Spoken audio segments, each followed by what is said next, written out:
Nimekutana na Wafula Chebukati. Look alike kwa Wafula Chebukati. So sijui labda ni Chebukati, acha tumuulize. Vipi ndugu yangu? Poa sana.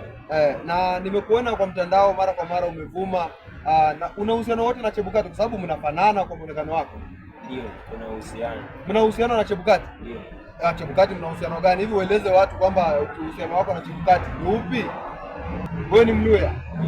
Wewe ni Mluya wapi? Chebukati anasemekana kutoka upande wa Trans Nzoia. Na wewe? Mimi ni Mluya kutoka Kakamega hapo Kaburengo hapo.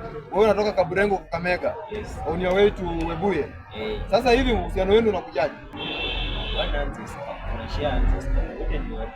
Oh, mnashare ancestors. So ina maana nyinyi wote ni Waluya? Yes. Na hivi kuhusiana na kisiasa, labda kisiasa una yale mambo ya kisiasa labda unawaambia wananchi? Hebu unaweza waambia nini? Hii Kenya.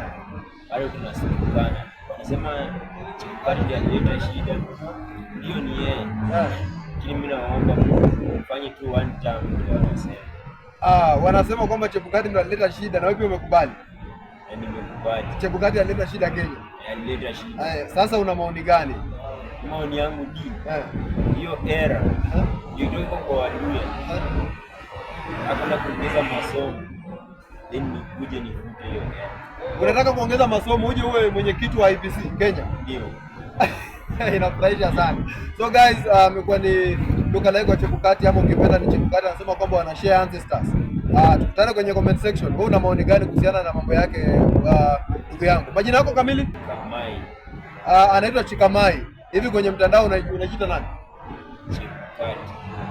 Kwenye mtandao anajiita Chebukati tu. Follow content zake, anajiita Chebukati tu. Facebook the same. Follow huyu kwenye platform zake, anajiita Chebukati Chikamai. Instagram Chikamai. Ataziweka zote Chebukati. So kuanzia kesho ni Chebukati. Facebook, TikTok, kila mahali Chebukati.